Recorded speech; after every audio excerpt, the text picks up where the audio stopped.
Hola, bienvenidos de nuevo a Crimen Enigma. Soy Elizabeth Chelik y hoy arrancamos con algo que les prometí. Los resúmenes semanales del segundo juicio de Karen Read. Si vieron mi primer capítulo, ya saben que desglosamos todo el primer juicio. El caos, las teorías, la anulación, absolutamente todo. Pero ahora estamos en la acción del segundo juicio. Así es. Este comenzó el 1 de abril del 2025 con la selección del jurado. Y hoy voy a resumirles la primera semana del testimonio y los alegatos de apertura. Antes de sumergirnos, dejemos claro qué son los alegatos de apertura. Son como el tráiler de una película. Cada lado, la fiscalía y la defensa, presenta su versión de la historia al jurado, sin discutir, solo pintando el cuadro de lo que van a aprobar. No es evidencia, pero es clave para enganchar a los 18 jurados y tratar de ponerlos de su lado, que vean la evidencia que se va a presentar en el juicio desde su punto de vista. Y esta semana, créanme, esos alegatos fueron puro drama. El 1 de abril arrancó la selección del jurado en el Tribunal Superior. Y fue una odisea, con más de 1000 personas convocadas. La jueza Beverly Cannoni tuvo que filtrar a fondo para formar un panel de 18, 12 titulares y 6 suplentes. Muchos ya conocían esta historia, el caso de Karen Read, por las noticias, por las redes sociales, por familiares, por amigos. Y para el 15 de abril, tras interrogar a casi 600 personas, lograron un jurado de 9 hombres y 9 mujeres. Pero es el 22 de abril cuando empezó la verdadera acción. La cosa se puso un poquito intensa. Ese martes, justo antes de los alegatos, la jueza Cannoni le puso un freno a la defensa. Les prohibió mencionar a ARCA, una firma de análisis forense. ¿Los recuerdan? ¿Por qué? Bueno, hay una moción pendiente de la que vamos a hablar más adelante, que tomó lugar ese mismo día. Con esto en mente, los alegatos comienzan. El fiscal especial Hank Brennan abrió para la fiscalía. Y déjenme decirles algo, este hombre sabe cómo contar una historia. No fue un discurso seco, no fue nada más decir lo que la evidencia va a mostrar, no, fue puro drama. Como si él estuviera guiando a los jurados por una novela de suspenso. Señaló a la familia de John O'Keefe que estaba sentada en la corte ese día, a su hermano, a su cuñada y a sus padres. Los nombró uno por uno mientras los señalaba. Después comenzó a pintar a John como un héroe familiar, diciendo que ser policía era solo una diminuta parte de su vida. Contó cómo John, tras la muerte de su hermana y cuñado, adoptó a sus sobrinos, dándoles un hogar. Luego comenzó a decir que más o menos en tiempos de COVID fue cuando John y Karen reconectaron. Se volvieron pareja, comenzaron a salir, pasaron tiempo con los niños, todo parecía muy sólido. Hasta que, la tensión creció en la pareja en los últimos meses antes de que John perdiera la vida. Brennan relató el día del incidente como si lo estuviera viviendo él mismo. Dijo que Karen y John estuvieron en el bar C.F. McCarthy's, donde Karen tomó 8 shots de vodka entre las 8:15 y las 9:45 de la noche, incluso escondiendo el último trago en su chaqueta mientras salían del bar. Luego, todos fueron al Waterfall, pasándola bien con los Albert, con los McKay, todos estaban riendo, estaban conversando, todos estaban teniendo una noche increíble, según Hank Brennan. Después se dirigieron a Fairview Road, pero John y Karen no podían encontrar la casa, así que John llamó a Jennifer McCabe y ella los fue guiando. Aquí viene la línea del tiempo de Brennan y es detallada. Yo diría que bastante detallada porque es un poco difícil seguir esta línea por tantos detalles que tiene, y creo que esa fue una parte muy confusa de su historia. Así que aquí viene la línea del tiempo. Pongan atención, ¿ok? A las 12:31, los datos del teléfono de John muestran su último movimiento. Él sale de la camioneta de Karen y 20 minutos después, su teléfono registra que apretó el botón de desbloqueado. A las 12:32 usa su celular por última vez. A las 12:33, o sea, un minuto después, Karen empieza a llamarlo. A las 12:34 deja un mensaje de voz diciendo John, te odio. A las 12:54 la temperatura de la batería de su teléfono cae 15.5 grados centígrados, según los datos del teléfono. A las 12:59 Karen deja otro mensaje. John, nadie sabe dónde estás. Y es aquí donde Brendan dice que Karen comenzó a tejer una historia para cubrir su culpabilidad. Ella ya sabía dónde estaba John y no marcó a la policía porque, según él, Karen quería que John se muriera. La teoría de la fiscalía ha cambiado desde el primer juicio. Ahora dicen que Karen discutió con John. Él se bajó de la camioneta, ella se fue, pero luego lo pensó mejor. Vio a John con el espejo retrovisor y dio marcha atrás en reversa, atropellándolo intencionalmente y pensando en matarlo. John golpea su cabeza contra el césped congelado, muriendo por el impacto.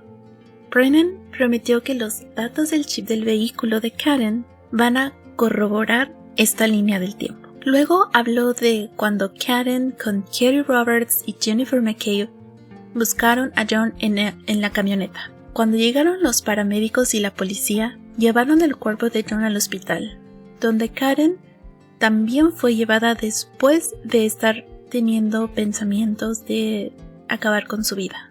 Dijo que los paramédicos oyeron a Karen gritar "lo golpeé", pero no lo tomaron en serio porque las heridas de John no parecían de un accidente automovilístico, lo cual me pareció a mí un poco extraño que él lo dijera porque su teoría es que Karen lo atropelló intencionalmente para matarlo. Y si tú estás diciendo que los paramédicos dicen que las heridas no coincidían con un accidente automovilístico y por eso no tomaron en cuenta las palabras de Karen, para mí suena un poco a contradicción, pero ustedes déjenme saber qué es lo que piensan en los comentarios. En los días siguientes encontraron más y más evidencia, incluso hasta 2 y 3 semanas después del incidente encontraron fragmentos de luz trasera, que Brennan insiste prueban la culpabilidad de Karen. Ahora el turno de la defensa. Alan Jackson, el mismo día, fue directo a los 18 jurados, los miró a los ojos y dijo: voy a probarle 3 cosas. 1. No hubo colisión. 2. No hubo colisión. 3. No hubo colisión. Insistió en que John nunca fue atropellado. Dio su propia línea del tiempo. A las 6 de la mañana del 29 de enero del 2022, encontraron el cuerpo de John, pero Brian Albert, el dueño de la casa en Fairview Road, nunca salió de la casa, a pesar de la conmoción, a pesar de los gritos desesperados de Karen Reed, a pesar de las patrullas, ambulancias, carro de bomberos que estaban a unos metros de su ventana. También mencionó la investigación y llamó al ex agente estatal Michael Proctor un cáncer incurable por su investigación descuidada y mensajes misóginos sobre Karen. Jackson dijo que una médica forense de gran reputación testificará a favor de Karen diciendo que John quedó incapacitado al instante tras el golpe en la cabeza, sin señales de hipotermia que indican que su cuerpo estuvo en un lugar cálido y después lo sacaron. También va a testificar que el cuerpo de John no tiene ni un solo hueso roto del cuello para abajo. No tiene moretones, no tiene fracturas, no tiene absolutamente nada. Luego señaló lo que los Albert, Jennifer McCabe y Brian Higgins estaban haciendo mientras Karen dormía en la casa de John. Aquí viene la línea del tiempo, pongan atención. A las 2:22, una llamada entre Brian Higgins y Brian Albert con una duración de 22 segundos. A las 2:27, o sea, 5 minutos después de esa llamada, la búsqueda de Jennifer McCabe en Google sobre cuánto tiempo para morir de frío. A las 3:30, una camioneta Ford estacionada donde luego hallaron el cuerpo de John. A las 5, Karen se despierta y se da cuenta de que John no está en la casa. A las 6, encuentran el cuerpo. Jackson cerró diciendo que John entró a la casa de los Albert y algo pasó ahí. Insistió en que este caso está repleto de duda razonable. Y eso debe ser más que suficiente para que los jurados encuentren a Karen no culpable de los 3 cargos: asesinato en segundo grado, homicidio involuntario y abandono del lugar. El resto de la semana, del 23 al 25 de abril, trajo los primeros testimonios. Empecemos con el miércoles 23 de abril. El primer testigo fue el paramédico Nuttall, quien estuvo en la escena del crimen donde encontraron a John. Dijo que cuando llegó a la escena, le preguntó a Karen qué había pasado, y ella le respondió gritando: "Le pegué, le pegué, le pegué". El fiscal Hank Brennan presentó un video de la cámara de una patrulla, y Nuttall describió la escena, quiénes estaban en ese video, el caos, describió a las personas que estaban ahí, quiénes eran los civiles, quién eran sus compañeros, dónde estaban los policías, describió absolutamente todo en esa escena. El problema con ese video es que no captura a Karen diciendo "le pegué". Solo se oyen sus gritos, se escucha que ella está gritando muchas veces el nombre de Carrie, el nombre de Jennifer, pero no se escucha absolutamente nada sobre esa frase que todo el mundo le está atribuyendo a Karen en el juicio, que es "le pegué, le pegué, le pegué". No se escucha nada ni siquiera similar a eso. Después, en el contrainterrogatorio de este paramédico, Alan Jackson le pregunta con quién había hablado antes de tomar el estrado.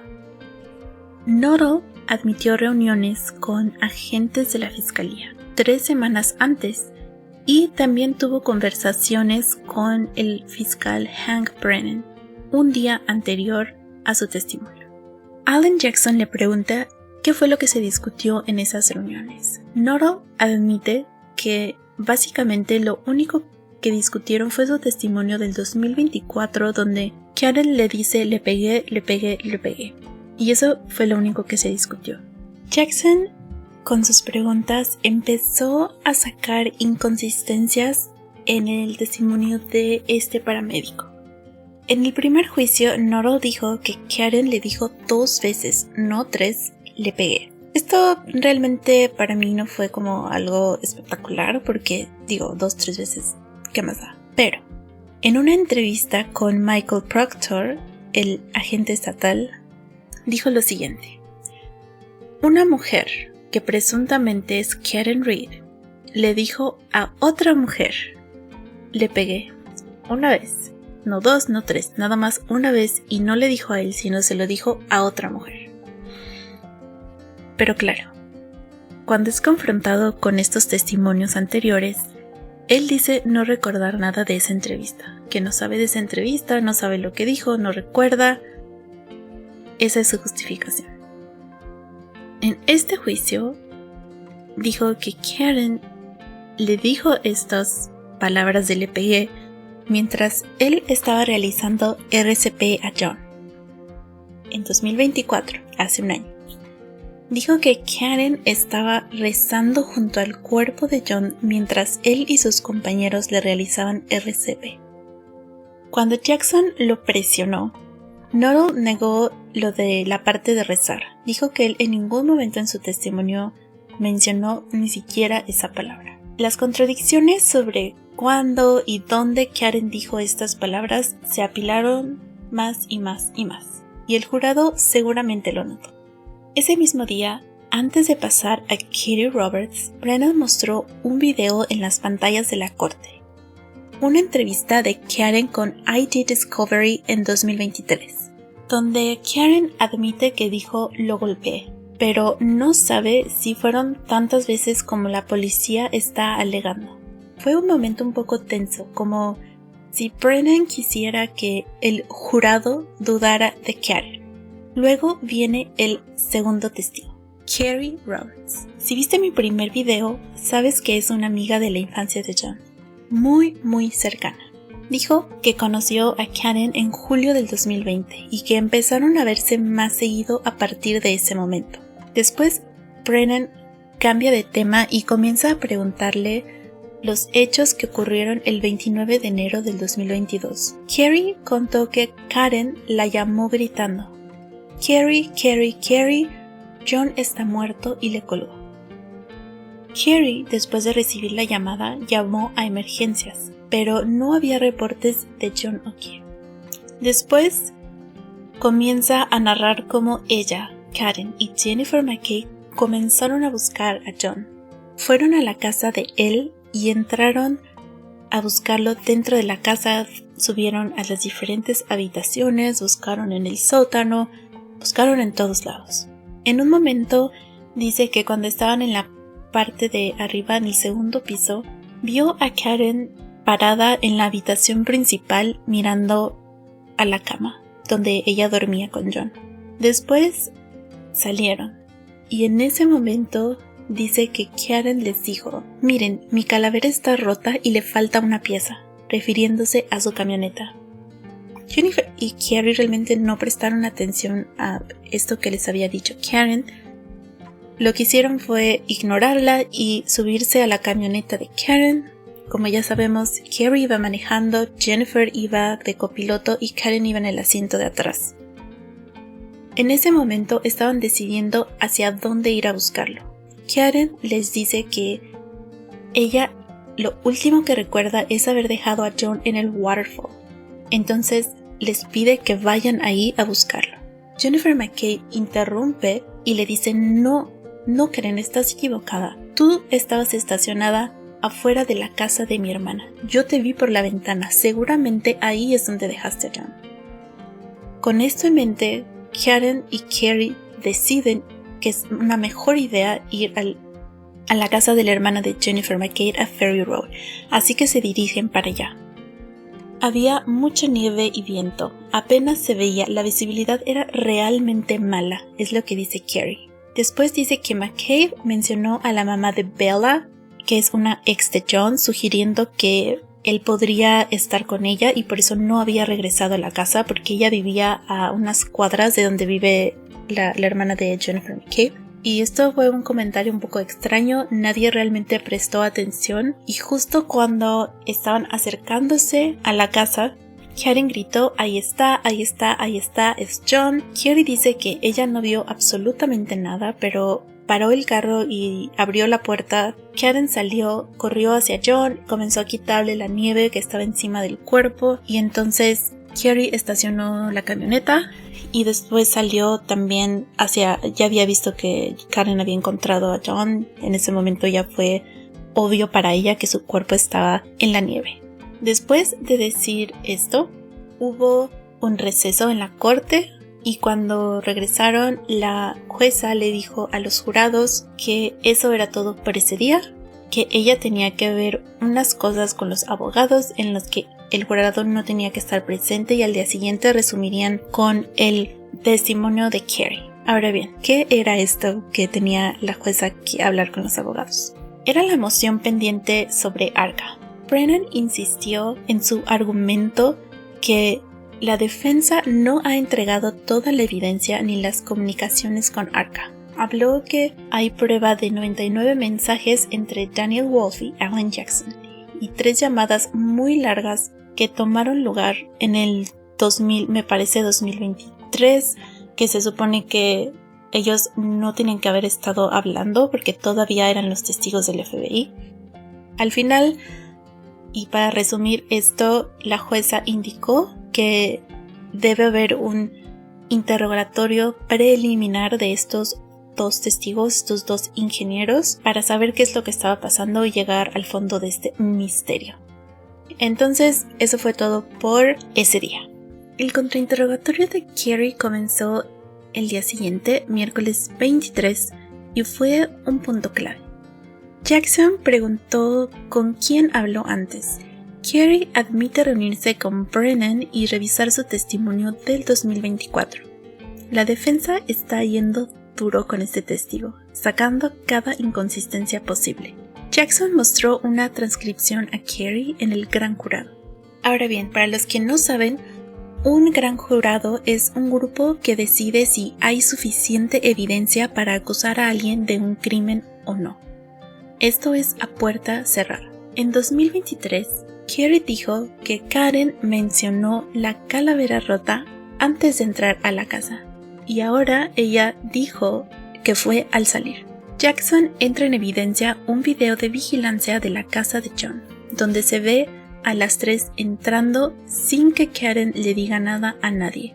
Lo único que se ve es a ellas, a las tres, bajando de los vehículos y yendo directo hacia la puerta. No tienen ninguna interacción entre ellas y entran a la casa.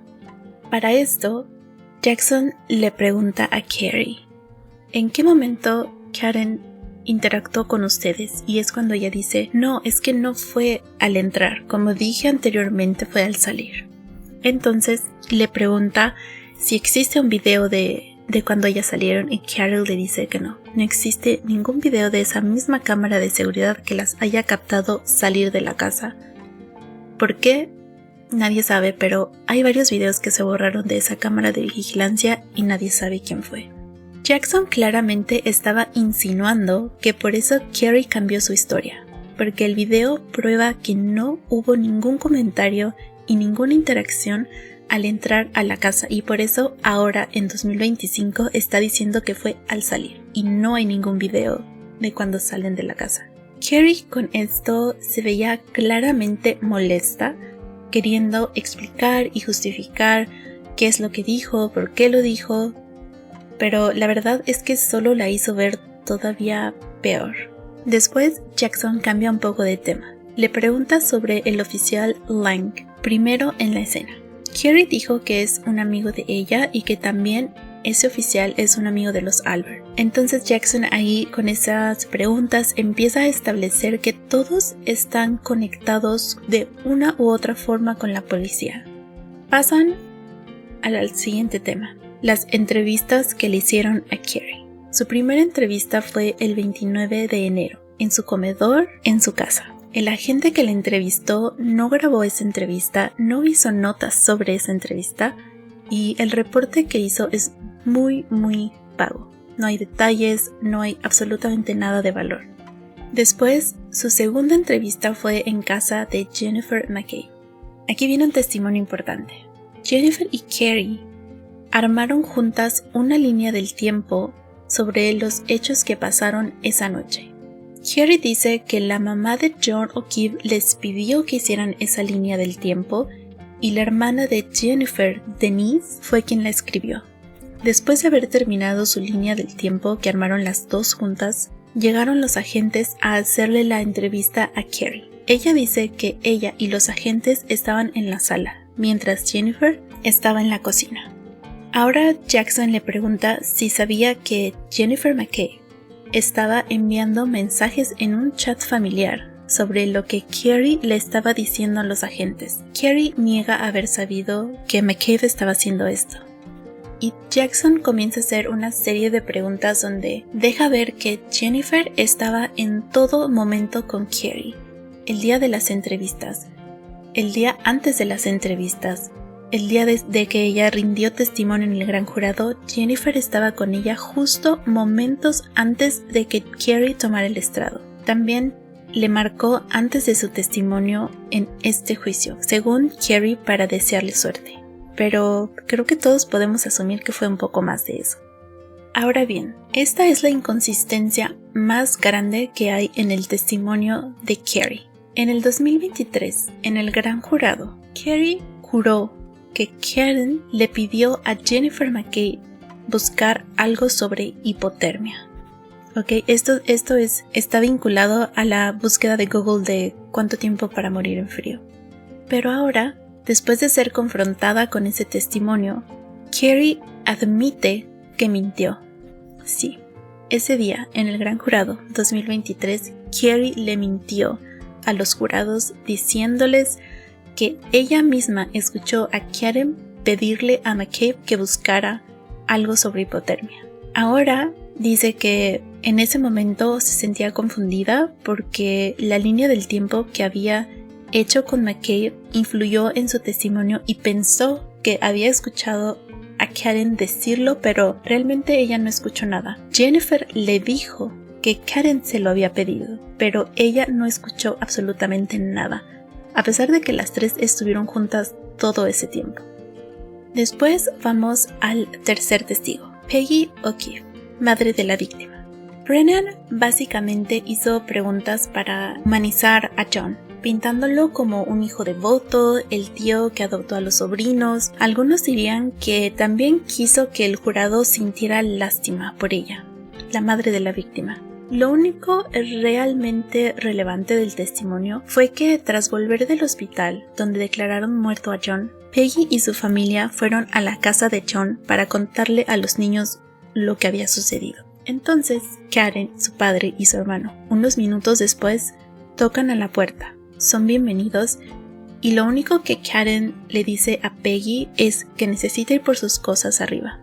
Peggy le dice que sí, así que los tres subieron, tomaron las cosas y se fueron de la casa. Alan Jackson solo se levantó para decir que sentía mucho su pérdida y que no tenía preguntas para ella. En mi opinión, Brennan llamó a Peggy para atacar el carácter de Karen, para hacerla quedar fría, desconsiderada, y justo después quiso mostrar dos videos. El primero, Karen diciendo que al llegar a la casa de John tras el hospital, pensó que Peggy había visto su camioneta con la calavera rota y tal vez la culpaba.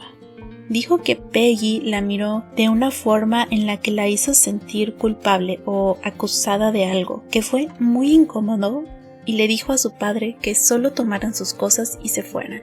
El segundo clip era algo muy corto, unos segundos nada más. Mostraba a Karen imitando a Peggy en un tono burlón. La verdad es que es un clip muy malo para Karen. Se está burlando básicamente de la madre de la víctima, diciendo e imitando lo que Peggy O'Keefe le dijo. Parece que John fue atropellado por un carro. Eso fue lo que dijo. La defensa claro que objetó a este último video porque no tiene ningún valor probatorio, que solo Brennan estaba buscando hacer quedar mal a Karen frente al jurado. La jueza lo tomó bajo consideración y solo se mostró el primer video. El cuarto testigo fue Nicholas Guarino, un agente estatal con un testimonio más técnico. Explicó cómo se extraen los datos celulares y un dato curioso. Si tu contraseña tiene más de 6 dígitos que no están relacionados con tu fecha de nacimiento o la de algún ser querido y no se lo das a la policía, ellos podrían tardar hasta 35 años en descifrar tu contraseña. También habló sobre el hash value, para verificar la integridad de los datos. Testifica que recibió los celulares de John y Karen al mismo tiempo, pero sin la contraseña de Karen solo hicieron una extracción parcial al principio de su celular y unos meses después lograron hacer una completa. Dijo también que él no extrajo los datos del celular de McCabe, y ese fue el final de su testimonio. El jueves 24 subieron Bridget, gerente del Waterfall, y Jane, gerente del C.F. McCarthy's, solo para introducir videos de seguridad de los bares. Luego vino Mike Camerano, amigo de John, de hecho uno de los mejores amigos de John. Se conocían desde la infancia. Él fue el octavo testigo. Dijo que la relación de Karen y John era normal, con peleas típicas y principalmente por los niños, pero dice que cuando tienes hijos siempre va a haber peleas sobre ellos, así que para él eso era completamente normal. Lo único es que a John le molestaba bastante que Karen los consintiera tanto. Les compraba cosas demasiado caras, los llevaba a restaurantes muy caros y los dejaba pedir lo que ellos quisieran, y esto no le gustaba para nada a John. Esto fue realmente lo más relevante de ese testimonio. Después, Brennan vuelve a llamar al estrado a Nicholas Guarino para introducir mensajes y llamadas del 22 de enero del 2022 entre Karen y John. A las 9:49 Karen envió: "Esta vez realmente me heriste". Esto hablando sobre una discusión que tuvieron anteriormente. Karen no estaba cómoda cuidando de los niños. No eran sus hijos y tampoco eran hijos de John. Y John estaba muy molesto de siempre ser el malo en esa dinámica, ya que, como dije anteriormente, Karen los consentía demasiado y él era quien tenía que ser el duro con ellos. Karen preguntó si él estaba viendo a otra persona y por eso le estaba actuando tan raro últimamente. John responde diciendo que las cosas no iban muy bien entre ellos y que, no sé, tal vez por eso es que él estaba actuando de esa manera. Después le dijo que él estaba con los niños en ese momento y no quería hablar con ella. Karen lo llamó insistentemente muchas veces y él no contestó ninguna de sus llamadas. Después de un rato, John dijo que su amigo Mike estaba en su casa y ellos estaban tomando. Y después tenían el plan de ir a un bar. Y que estaba confiando en Karen para que lo recogiera porque él no podía manejar. Y si ella quería también podía venir a tomar con ellos. Brennan mostró otro video de una entrevista de Karen con 2020 en septiembre del 2023, donde admite tomar 6 tragos de vodka, sentirse mareada y conducir extra lento. Ella dijo: "Esa noche iba conduciendo extra lento porque eso es lo que hago cuando tomo y manejo". Y eso fue todo por la primera semana, que me ha dejado atrapada en una telaraña de dudas. ¿Es esto un encubrimiento tejido en las sombras o un caso que grita culpabilidad? Los testigos se enredan en sus propias contradicciones. Los videos ocultan más de lo que revelan, y Brennan parece mover los hilos de un drama que parece no terminar. Estoy clavada en cada detalle, tejiendo el resumen de la semana 2 para ustedes, porque algo me dice que esto está a punto de estallar. ¿Ustedes qué ven en esta niebla? ¿Testigos perdidos o verdades enterradas? Escríbanme sus teorías en los comentarios abajo. Nos vemos la próxima semana, pero no sin antes recordarte que te suscribas a mi canal y le des like a este video. Muchas gracias por seguirme en este resumen y hasta entonces.